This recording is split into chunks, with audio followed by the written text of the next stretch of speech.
Like my videos, subscribe to my channel and hit on the notification bell for more updates. अस्सलाम वालेकुम viewers, मैं welcome करती हूँ आपका अपने यूट्यूब चैनल ड्रेसिंग मेनिया पर। आज मैं आपको एक पाइपिंग वाले गले की कटिंग और स्टिचिंग सिखाऊंगी। इसके लिए शर्ट का फ्रंट पीस मैं ऑलरेडी कट कर चुकी हूँ। इसके लिए मैंने गले की चौड़ाई 3.25 इंच रखी है और इसकी गहराई 6.5 इंच रखी है। इसमें जो गले की मैं कटिंग कर रही हूँ उसे 1 और 2 पॉइंट जो इंचेस के होते हैं वो दोबारा पलट के सामने आ जाएंगे। तो एग्जैक्ट जो गले की शेप है यानी 3.25 इंच तकरीबन वही हमारे पास हासिल होगी जब हम इसे फाइनली स्टिच कर लेंगे। यहाँ पे गले की यू शेप गोलाई दी है मैंने। इसके बाद मुझे फ्रंट पर एक स्लिट ओपन करनी है जिस पर मुझे पाइपिंग अटैच करनी है। तो ऊपर से जहाँ से मैंने गला मेजर किया है वहाँ से 14.5 इंच नीचे की तरफ मैं एक मार्क करूँगी। इसके बाद जो मैंने राउंड शेप नेक यहाँ पर मार्क किया है उसको मैं एज इट इज़ कट कर लूँगी इस तरीके से। इसके बाद जो मैंने 14.5 इंचेस पर जो मार्क किया है उसको शर्ट के बिल्कुल सेंटर से इस तरीके से सीजर्स को इसमें से पास करके कट कर लूँगी। इसमें कोई एक्स्ट्रा कपड़ा मैंने साइड से नहीं कट किया है। इसको जब हम फ्रंट से ओपन करते हैं तो ये कुछ ऐसे लुक देता है। अब मुझे इसके ऊपर बुकरम को अटैच करना है। मैंने इसके लिए कोई अलहदा गला कट नहीं किया है बल्कि जो नॉर्मली हम शर्ट के गले बनाते हैं उसे जो बुकरम बच जाता है उससे मैंने कुछ पट्टियाँ सीधी कट की हैं और कुछ पट्टियाँ मैंने उरेब कट की हैं। सीधी पट्टियाँ नीचे सीधी वाली पट्टी के साथ अटैच हो जाएंगी, वहाँ पे पेस्ट हो जाएंगी। और जो उरेब वाली पट्टी है वो गले के साथ गोलाई के लिए मैंने की है। जब हम इसको पेस्ट करेंगे तो आयरन के साथ ये ऑटोमेटिकली राउंड शेप में इजीली बेंड हो जाती हैं इस तरीके से। अब इसमें थोड़े बहुत जॉइंट्स हैं तो खैर है क्योंकि गला ऊपर से पाइपिंग के साथ अटैच होता है तो सिलाई उसको कवर कर लेती है, तो इसका कोई भी नुकसान नहीं होता। अब मुझे इसके ऊपर बुकरम किस तरीके से पेस्ट करना है इसे मैं आपको बता देती हूँ। इसका शाइनिंग वाला साइड कपड़े की रोंग साइड की तरफ रखेंगे और कपड़े को थोड़ा सा इंचेस का 1 पॉइंट छोड़कर पीछे की तरफ बुकरम को पेस्ट करेंगे इस तरीके से। बिल्कुल कपड़े के कॉर्नर के ऊपर बुकरम को पेस्ट नहीं करना है, तभी हमारी पाइपिंग नॉर्मली खुल जाती है। इसमें कपड़े का मार्जिन छोड़कर फिर इसे पेस्ट करना है। मैंने ये 1 इंच चौड़ा कपड़ा और रेब में पाइपिंग के तौर पे लिया है और उसको एक साइड से जस्ट इसे फोल्ड किया है, दूसरी साइड इसकी स्टिच होगी। अब इस पाइपिंग की लेंथ कितनी होनी चाहिए अंदाज़न इस तरीके से मेजर करके इससे थोड़ी लंबी हमें कटिंग करनी है। अब हमें ये बुकरम की पट्टियाँ शर्ट की बैक साइड पे जो हमने गला कट किया उस पर पेस्ट करनी है। जो स्ट्रेट पट्टी मैंने कट की है उसको मैं स्ट्रेट पट्टी के ऊपर इस तरीके से पेस्ट कर लूँगी और जहाँ पे कट है उसे थोड़ा नीचे की तरफ रखकर एक्स्ट्रा फिर मैंने बुकरम को पेस्ट किया है। अब गुलाई के रुख पर उरेब पट्टी आएगी। अब देखें मैं इसे किस रुख पर मोड़ रही हूँ। इस्त्री को मैंने नहीं उठाया, इस्त्री को रखते हुए गुलाई देते चले जाना है तो ऑटोमेटिकली वो अपनी शेप पकड़ता रहता है। यहाँ पे इस तरीके से पेस्ट करने से बुकरम इधर उधर नहीं खिसकता और ना कपड़े में कोई झोल आता है। शर्ट के बैक पर गले पर मैंने बुकरम को पेस्ट कर लिया है और इसे फ्रंट से भी मैंने प्रॉपरली आयरन कर लिया है। देखें ये इजीली इसके ऊपर पेस्ट हो गया है।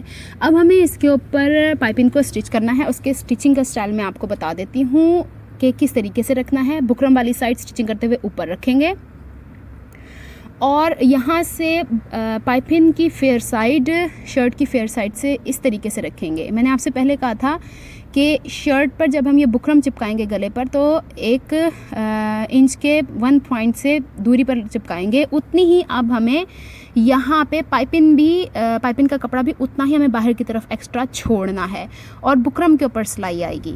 जहाँ पे गोल गहराई आती है वहाँ पे हमें और ये वाली पट्टी थोड़ी खींचनी पड़ती है वरना उसमें चुनें आना शुरू हो जाती हैं। इसे इस तरीके पर सिएंगे। जहाँ पे कोना आएगा 1 पॉइंट पीछे की तरफ नीडल अंदर की तरफ रख के प्रेशर फुट को उठा के नीचे की तरफ चले जाएंगे। फिर इसका इस तरीके से बॉटम का कोना बनाते हुए पूरा स्टिच कर देंगे। अब हम पाइपिंग को स्टिच करना स्टार्ट करते हैं। उसके लिए पाइपिंग नीचे की तरफ रखनी है और इसका जो हमने क्रीज बिठाई थी उसको खोल लेना है फ़िलहाल ताकि स्टिचिंग करते हुए ये बीच में ना आए।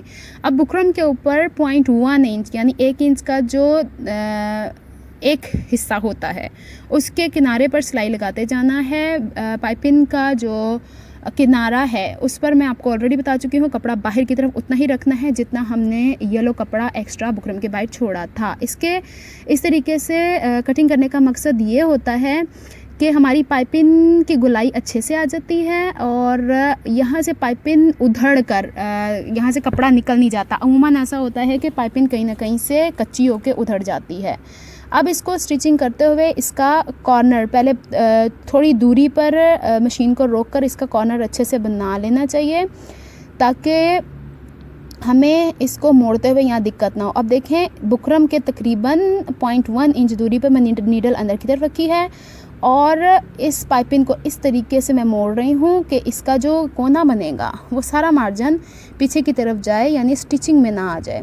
यहाँ पे मैंने जानबूझकर इस वीडियो की स्पीड थोड़ी कम रखी है ताकि आप देख लें कि मैं किस तरीके से स्टिच कर रही हूँ। अगर इसमें फास्ट फॉरवर्ड कर देती हूँ तो काफ़ी स्टिचिंग के पॉइंट्स मिस हो जाते हैं।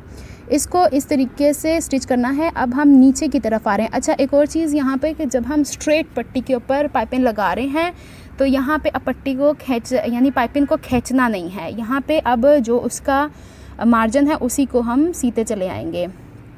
इसके बाद जब हम नीचे की तरफ जाते हैं जहाँ पे ये कॉर्नर है वहाँ तक सीने के बाद सिलाई थोड़ी थोड़ी सी करीब आकर यहाँ कॉर्नर में चली जाती है। नीचे उससे भी वही 0.1 इंच का ही गैप रखना है। नीडल अंदर की तरफ रखनी है। ये सारा मार्जिन जो शर्ट का पीछे की तरफ कर देना है और जो हम सिलाई करते आ रहे हैं वो वाली पट्टी और जो सिलाई अब हम करने जा रहे हैं वो वाली पट्टी एक सीध में आ जानी चाहिए।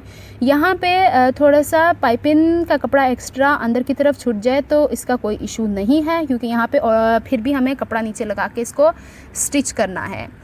तो इस चीज़ का कॉर्नर बनाने का यहाँ पे ध्यान रखना है। नॉर्मली यहीं पर ही एक आध चून आ जाती है जिसकी वजह से काफ़ी बदनुमा लगता है या हमें वो फिर कोई बटन वटन लगा कर उसको हाइड करना पड़ता है। तो इस चीज़ का बस ध्यान रखना है कि यहाँ पे ये सारा मार्जिन भले साइड से पीछे चला जाए लेकिन जहाँ हम स्टिचिंग कर रहे हैं उसमें कोई चून ना आए। अब इसी तरीके से मैं इस सिलाई को दूसरी तरफ ले जाऊँगी और स्टिच करती हुई ऊपर की तरफ चलती जाऊंगी। अब देखें जहाँ पे कोना बना है वहाँ पे कोई भी गैदर्स इकट्ठी नहीं हुई हैं। अब इसको मैं स्टिच करती चली जाऊंगी और अगेन जहाँ पे कोना आएगा ऊपर की तरफ वहाँ पे नीडल अंदर की तरफ रखूँगी, वही 0.1 इंच गैप रख कर। और अगेन देखें यहाँ गला गुलाई में है, यानी गहराई में। गुलाई दो तरह की होती है, गुभार होता है और एक गहराई। उभार में तो पाइपिंग हमें खींचनी नहीं होती, लेकिन गहराई में हमें पाइपिंग खींच के लगानी पड़ती है, तभी उसकी फिनिशिंग काफ़ी अच्छी आती है। यहाँ पे अब हम इसको स्टिचिंग इसकी कंप्लीट कर लेंगे।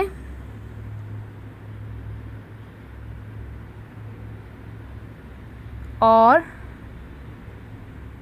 इसे अब हम वाइंड अप कर देंगे। जहाँ पे गुलाई है वहाँ थोड़ी थोड़ी सिलाई लगानी है, कहीं पे भी नीडल ऊपर की तरफ नहीं उठानी वरना वहाँ नोक बन जाती है। और इसको अब हम कंप्लीट कर लेते हैं। अब इसे देखें, यहाँ पे इस रुख पर मैंने सिलाई लगाई है। ये सारा कॉर्नर्स भी देख लें और जहाँ पे इसके पॉइंट्स बनने हैं उसे भी देख लें। इसके बाद अब हमें इसे टर्न करना है बैक की तरफ, यानी इसके ऊपर अब एक स्टिचिंग आएगी जिसके साथ हमें इस पाइपिंग को फाइनल लुक देना है। इसे इस तरीके से मोड़ेंगे। अब हमारी जो सिलाई लगी है वो एक गैप से लगी है तो इसे हमें मोड़ना भी आसान होगा, उसी गैप से ये मुड़ती चली जाएगी। अब जो कपड़ा हमने इसकी मोड़ने वाला क्रीज़ लाइन खोली हुई थी उसको फोल्ड करते हुए जाना है, इसकी जड़ में सिलाई लगाते हुए जाना है। जहाँ पे इसका कॉर्नर आएगा, कॉर्नर को अच्छे से मेंटेन करना है, उसमें कोई भी कमी या ज़्यादती ना हो और इसको स्टिच करते हुए जाना है। और जहाँ पे ये देखें नीचे पॉइंट आया है, यहाँ पे अब कपड़ा थोड़ा ज़्यादा है हमारे पास, इसको अब हम कट कर लेंगे और इसको पलट कर सीधा ऐसे स्टिच कर। अब पाइपिंग को पलट के बैक की तरफ इसका रॉ मार्जिन सारा फोल्ड करना है। नीचे की तरफ जो कपड़ा है मुड़ता जाए, जहाँ कॉर्नर आ रहा है वहाँ थोड़ी दूरी पर नीडल अंदर की तरफ रख के कॉर्नर मेंटेन कर लेना है और इसको अच्छे से स्टिच करके नीचे की तरफ मूव करते चले जाना है। और यहाँ पे बस इस चीज़ का ध्यान रखना है कि इसका मार्जिन एक जितना रहे, जहाँ नीचे कट है वहाँ पे भी इसकी सिलाई में कोई झोल ना आए। और इसको हम स्टिचिंग करते हुए बैक की तरफ लेके जाएंगे, ऊपर की तरफ, और अगेन दोबारा वही कोना बनाएंगे और इसकी सिलाई करते हुए इसे वाइंड अप कर देंगे।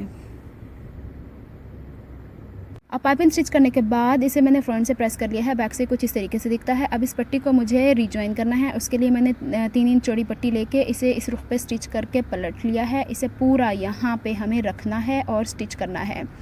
अब इसके अंदर मुझे ये ट्रायंगल्स का एक डिज़ाइन बनाना है। इन ट्रायंगल्स की लंबाई और चौड़ाई 1.25 इंच है। अब ये 3 ट्रायंगल्स एक दूसरे के अंदर तिरछे जब मोड़े हैं तो उसके अंदर एडजस्ट करके इसके ऊपर स्टिच कर लेंगे। और इसको हम अब राइट से लेफ़्ट की तरफ, यानी जो पट्टी हमारे पास राइट की तरफ है उसमें एडजस्ट करके स्टिच कर लेंगे। और जस्ट ये 3 ही मुझे यहाँ पे यूज़ करने हैं। इन ट्रायंगल्स को हमें इस रुख के ऊपर इसे स्टिच करना है। अगर हमें इससे ज़्यादा पट्टी बनानी है उसको भी हम ऐसे ही स्टिच करेंगे।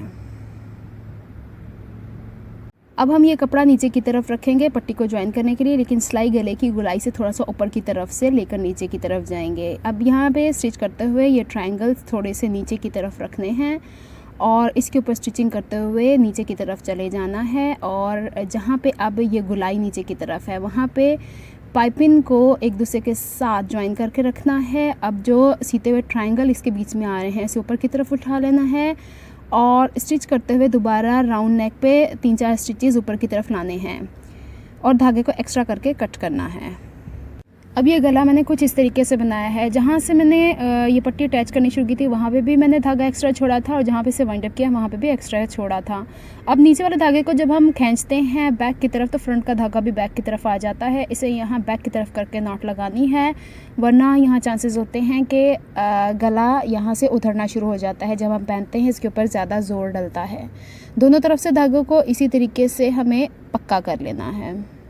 ये है इस गले की कंप्लीट लुक। आप चाहें तो यहाँ ट्रायंगल पर पर्ल्स लगा सकते हैं, ऊपर की तरफ पर्ल्स लगा सकते हैं, लेकिन मैं इसको एज इट इज़ सिंपल रहने देना चाहती हूँ।